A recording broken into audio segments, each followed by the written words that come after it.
Bwana Yesu asifiwe. Hallelujah. Hallelujah. Hallelujah. Mnamkumbuka Samson, mtoto wa Manoa? Si mnamkumbuka? Si mnamkumbuka?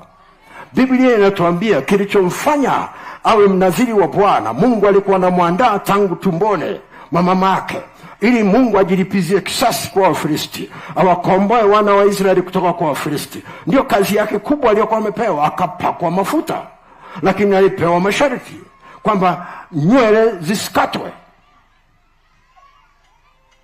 Mungu anaweza akakupa cha kukusemesha kutizama. Kadri tunavyokuwa tunaendelea utaelewa hii.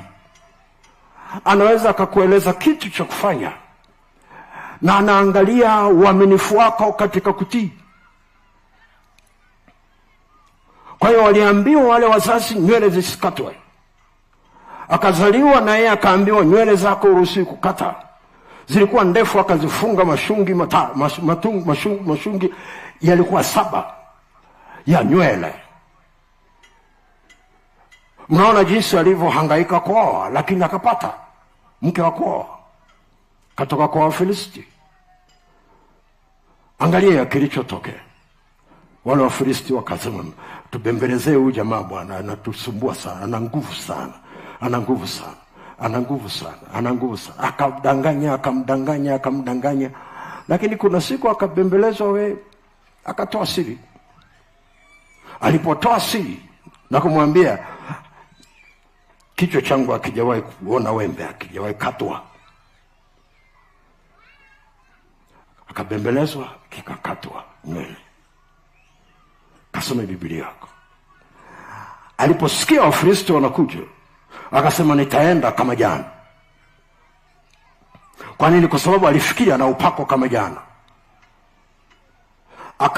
Akaamka kama jana, lakini hakujua ya kwamba nguvu zilizoamka pamoja naye jana leo zilikuwa hazipo. Akaenda kupigana, akapigwa, wakamtoboa macho. Tunaenda sawa sawa. Tunaenda sawa sawa. Sasa unisikilize. Samson alishindwa na Wafilisti, sio kwa sababu Wafilisti walikuwa wameongezewa nguvu, lakini kwa sababu yeye alishindwa kutii. Aliposhindwa kutii, akapoteza nguvu za upako ambazo amepewa, zinazofanya kazi na kutii.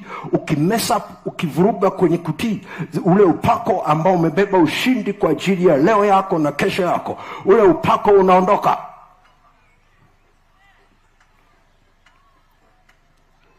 Hawezi kusema Wafilisti wamebadilika. Ni wale wale aliokuwa anapigana nao anawashinda, anapigana nao anawashinda, anapigana nao anawashinda. Kilichokuwa kinamfanya anashinda si kwa sababu ya nguvu zake, ni kwa sababu alitii kuto kukata nywele zake.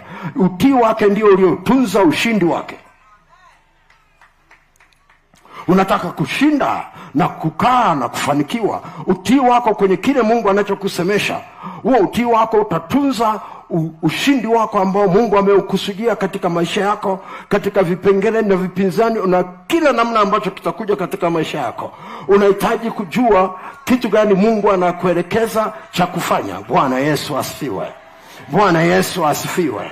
Bwana Yesu asifiwe. Hallelujah, hallelujah. Hallelujah, hallelujah. Kasome habari za Samson kwenye kitabu kile cha Waamuzi sura ya 13 mpaka 16, imeeleza habari zake. Kasome kama vile hujawahi kusoma tena.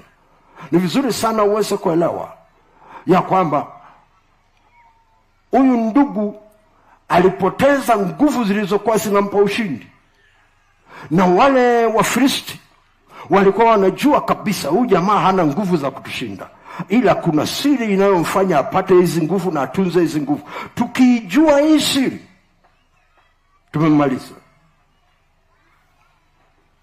Bwana Yesu asifiwe. Bwana Yesu asifiwe. Bwana Yesu asifiwe. Hallelujah, hallelujah. Hallelujah, hallelujah. Ndio maana unahitaji kucheki kila wakati Mungu anapokusemesha. Unaweza ukaangalia wakati alipokuwa ameletwa ili acheze mbele ya Wafilisti, wamefurahi, wamemkamata, sasa ni kipofu. Kasome Biblia yako. Inasemaje? Aliponyenyuliwa kwamba amekuja kuchukuliwa, aliomba. Sema aliomba. Sema aliomba. Sema aliomba. Sasa unisikilize, alikuwa na nguvu ya kuomba, lakini sio nguvu ya kuwashinda Wafilisti.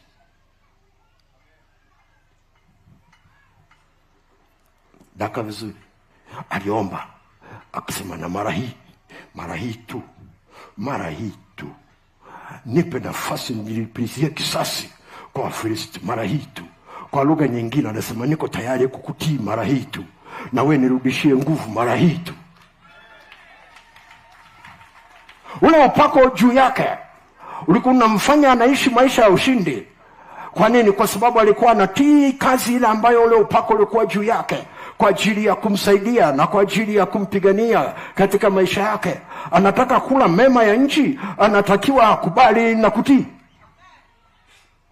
Alipoacha kukubali na kutii agizo alilopewa, kujua kwa nini upako umekuja juu yake, alipoteza zile nguvu na akapoteza aina ya maisha ambayo alitakiwa kuwa nayo katika maisha yake wakati anafanya kile Mungu alichoitia. Tunaenda sawa sawa.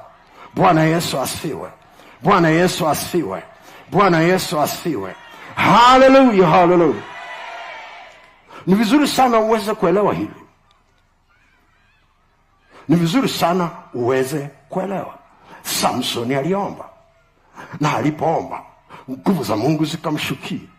Zilipomshukia akasukuma zile nguzo, lile jengo lote likaanguka chini. Biblia inasema wale watu waliokufa siku ile walikuwa wengi kuliko watu waliokufa wakati anapigana nao vipindi vyote alivyopigana nao.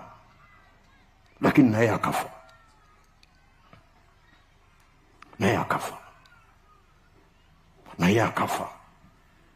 Kitu gani kilichotokea?